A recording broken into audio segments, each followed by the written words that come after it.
एक जंगल में एक चिड़िया पति पत्नी का खूबसूरत सा परिवार रहता था।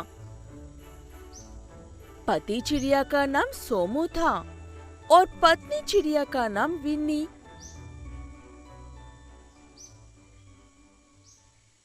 एक एक्सीडेंट की वजह से विन्नी चिड़िया की तबीयत खराब रहती है और वो अक्सर बिस्तर पर ही रहती है। इसलिए सोमू अकेला मेहनत करके कोई न कोई व्यापार करता है और उसकी पत्नी विन्नी का इलाज करवाता रहता है। क्या बात है जी, आज काफी परेशान लग रहे हो, क्या हुआ है? क्या बताओ विनी, अब तक किए हुए कोई भी व्यापार ठीक से नहीं चला है। ऐसे कहकर कल शुरू किया हुआ ये स्वीट्स का व्यापार भी कुछ खास नहीं चल रहा है। ऐसे कहते हुए दुखी होता है सोमू चिड़िया। विन्नी को भी क्या जवाब देना है समझ में ना आकर अपने पति सोमू चिड़िया को समझाने की कोशिश करती रहती है। कोई बात नहीं, आप किसी को भी धोखा दिए बिना ईमानदारी से दूसरों की मदद करते रहते हो। आपके साथ अच्छा ही होगा, देखना आप भी। विन्नी ऐसे अपने पति को हिम्मत देती है। उसके बाद दोनों सो जाते हैं। अगले दिन सुबह हमेशा की तरह अपने व्यापार के लिए चला जाता है सोमू चिड़िया। कम से कम आज तो थोड़ा सा व्यापार करके विन्नी के लिए दवाइयाँ लेकर जाना होगा। ऐसे उसे समझाते वक्त वहाँ पर उसका पुराना दोस्त फिन्नी कौवा आता है। अरे सोमू मेरे दोस्त, तुम यहाँ पर कैसे? हम मिले हुए कितने दिन हुए हैं? हाँ फिन्नी मेरे दोस्त, वैसे तुम कहाँ से आ रहे हो? ऐसे दोनों दोस्त एक दूसरे से बात करते हैं। ऐसे सोमू अपनी परेशानियों के बारे में अपने दोस्त फिन्नी कौवे से कहता है। तब फिन्नी अपने आप में, आहा, इस जंगल में कदम रखते हैं। मुझे एक बकरा मिल गया है अपने व्यापार आराम से करने के लिए। फिन्नी का तरबूजों का व्यापार है।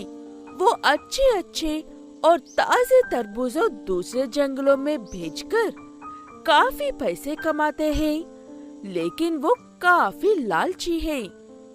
इसलिए खराब होने की खातिर पर जो तरबूज होते हैं वो उस जंगल वालों को बेवकूफ बनाकर बेचता है।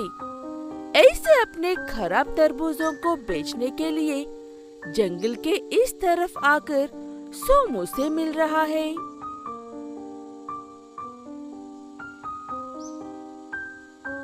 अरे सोमू मेरे दोस्त, तुम इस व्यापार को साइड में रखकर मेरे व्यापार में भागीदार बन जाओ। मेरे पास तरबूज खरीदकर नया व्यापार शुरू कर लो। ऐसे अपनी बातों के जाल में सोमू को फंसाकर अपने सारे खराब तरबूजों सोमू चिड़िया को बेच देता है फिन्नी कौवा। मैं खुद की दुकान बेचकर मैं तुम्हें ये पैसे दे रहा हूँ फिन्नी मेरे दोस्त। इस व्यापार को चलाना ही होगा अब। मैं तुझे फिर दिखाऊंगा तब ना। आज के बाद तुम्हारी किस्मत बदल जाएगी दोस्त। ऐसे कहते हुए एक ट्रैक्टर भरकर तरबूज देकर वहाँ से चला जाता है फिन्नी कौवा। उसके बाद जो अब तक अपने साथ हुए धोखे से अनजान हुआ सोमू चिड़िया उन तरबूजों को बेचने के लिए बाजार में जाता है, लेकिन उन्हें खरीद कर लेकर जाने वाले अगले ही पल आकर तरबूज वापस कर रहे थे। ये क्या है सोमू चिड़िया? हमें खराब तरबूज दे रहे हो। हमें हमारे पैसे वापस करो। ऐसे हर कोई आकर पैसे पूछने पर उसके पास जितने भी तरबूज है सारे काट कर देखता है सोमू चिड़िया।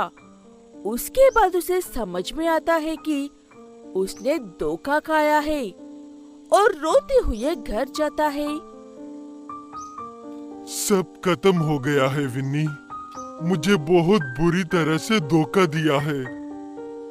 ऐसे जो कुछ भी हुआ सारी बात बताता है अपनी पत्नी विन्नी को। आप चिंता मत करो, आपने आज तक किसी का बुरा नहीं चाहा है। आपके साथ जरूर अच्छा ही होगा। थोड़ी देर पहले ही पड़ोस की चिड़िया ये कुंडा बिरयानी खाने के लिए देकर गई है। पहले ये खाकर आराम करो, सुबह होने के बाद उपाय सोचते हैं। उस कुंडा बिरयानी का नाम सुनकर सोमू को एक बहुत ही अच्छा ख्याल आता है। उसके बाद झट से जाकर एक तरबूज को लेकर आकर उसके अंदर अच्छे से साफ करके उसमें बिरयानी की सामग्री डालकर तरबूज में बिरयानी बनाकर अपनी पत्नी विन्नी को देता है। वो बिरयानी काफी स्वादिष्ट थी। मैं अब वाटरमेलन बिरयानी का व्यापार शुरू करता हूँ विनी। ऊपर वाला जरूर मेरी मदद करेगा सोच रहा हूँ। ऐसे कहते हुए अपने बिरयानी के व्यापार को शुरू करता है सोमू। ऐसे सारे तरबूजों को लेकर आकर उन सबको साफ करने के बाद उनमें बिरयानी बनाना शुरू करता है। वो नाम और बनाने का तरीका अलग होने की वजह से वहाँ के सारे पंछी कातर लगाकर खरीदते हैं। ऐसे उसका व्यापार बहुत अच्छे से चलता है।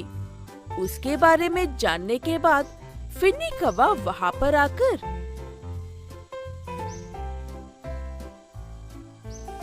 मुझे माफ कर दो सोमू चिड़िया।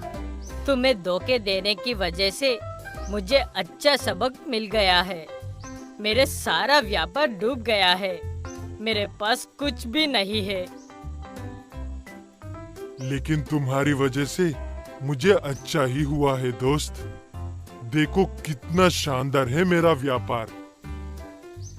ऐसे जो कुछ भी हुआ वो सारी बात बताता है सोमू चिड़िया।